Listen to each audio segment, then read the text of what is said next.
What if I told you all the months and years you've been trying to reduce your dopamine has actually been killing your focus and productivity the entire time? You see, while most productivity gurus get it completely wrong, there's actually a secret dopamine spiral most people don't know about that you can harness to get into a flow state for 6+ hours in a day without waking up super early, without waking up and doing all these productivity hacks. You can just get straight to work with super inhuman focus. Alright, so if you want to improve your focus and productivity by 500% just by watching this 8-minute, 6-minute, however long this video is, stick around, let's dive in. You see, at this point in time, I've coached more than 50 entrepreneurs to get into a flow state for 6+ hours a day on their business so they can make more money online while working less hours. And even though this system I'm about to teach you just defies all the things you've learned about productivity, about dopamine, it's changed their life. It's the one thing that allowed them to get into a flow state. They managed to finally control their time and their actions, and so they made more money as a result. And so first, let me tell you why most productivity gurus are completely wrong. Because as much as dopamine is bad for your health, it's bad for your just lifestyle in general, it's the one component you need to get into a flow state for at least 6 hours a day.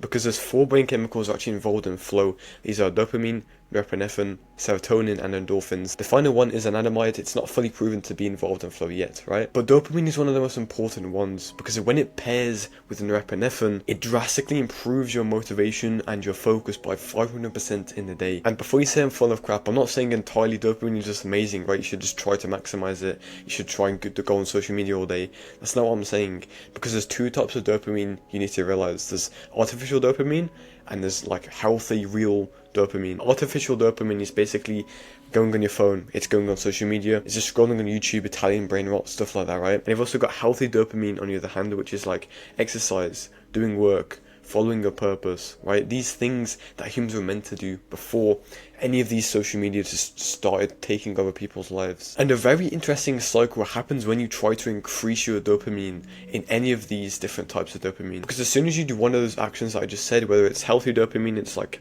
exercise or doing work, artificial dopamine, and it's like going on social media, your dopamine baseline goes sky high. It reaches like the top level of human emotion, right? But here's the thing though, with artificial dopamine, because it's not productive, it's not like in correlation with your goals, you immediately think after you've done it, you feel guilty.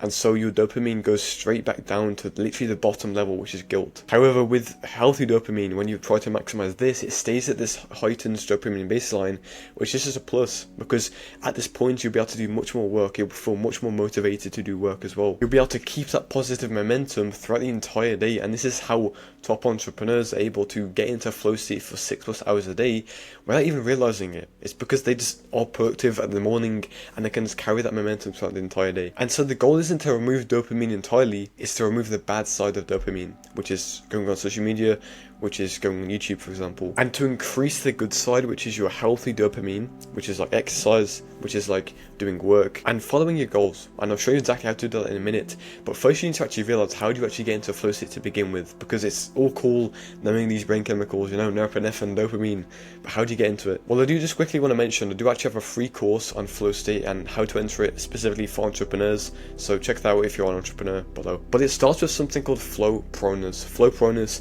is the percentage chance that you get into flow state. It's like, think of it like a video game where you have like drop chances on when you defeat an enemy, right? It's like the chances you get some kind of reward or weapon from the enemy. That's basically what flow proneness is. And to increase your chances of getting into flow state, there's 2 things you need to do. The first thing is increasing norepinephrine and dopamine inside your brain, inside your system, and reducing the cognitive load of the task. And so now you know that dopamine is good and you need to maximize it inside your life, and you know exactly how to get into a flow state. Let me give you the plug and play morning habits that allow me to get into this dopamine spiral and stay productive the entire day. So what you want to do is start your day with a few set actions that release different brain chemicals inside the brain that are basically for flow. And the first one is sunlight. So sunlight is probably the biggest and best one on this list, because one, it releases a lot of brain chemicals required for a flow state, but it also wakes up your circadian clock, and that basically means you're gonna get this sharp boost in energy without any caffeine, without any energy boosters or stimulants, right? But this releases endorphins, serotonin, and also dopamine, which basically means you're going to get into a flow state very easily if you do get 5 to 10 minutes of sunlight in the morning. The next thing is exercise. You probably do know that exercise releases endorphins. It's basically just related to a lot of mood boosters, right? But what endorphins does is it actually reduces the pain. It's basically a painkiller and a pleasure booster.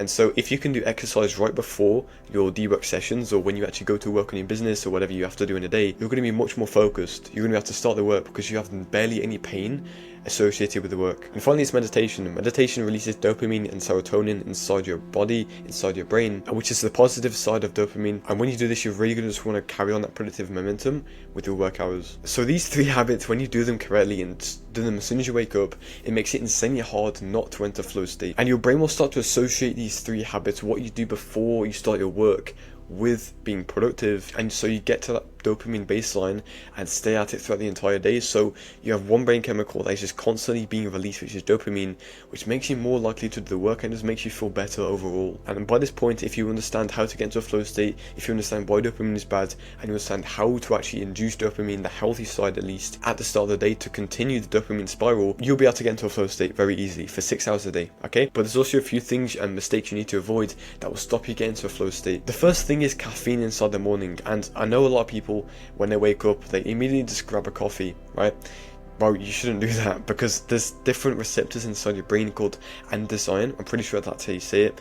Probably research it, bro. Don't take my word for that, because that's probably not how you would pronounce it. But when you wake up, this andesine chemical gets released inside the body, right? It's a natural dopamine and energy booster. But in the caffeine, there's tons and tons of it. And when you overload this andesine inside your body, you get this sharp dip in energy and motivation, causing you to have this afternoon dip in energy later in the day or at noon. And so you probably should avoid caffeine for the first hour or 2 in the day. Then you can drink it if you want to. I don't really drink caffeine at all because I just don't need it, right? I'm just productive without it. But if you really just desperately need it, you can just do it. Just make sure you do it 2 hours after you wake up. And obviously the big one to avoid is just unhealthy dopamine, like your phone. Do not go on your phone when you wake up. Do not scroll on YouTube when you wake up. It's just not worth it. You're not going to be productive in a day. If you actually analyze and use some critical thinking with your day, I guarantee every single time you start your day with, unhealthy dopamine like your phone, it's very unproductive. And that's compared to other days where you start your day with just work and, these healthy habits I've told you about. It's probably very productive, right? That's because, like I said,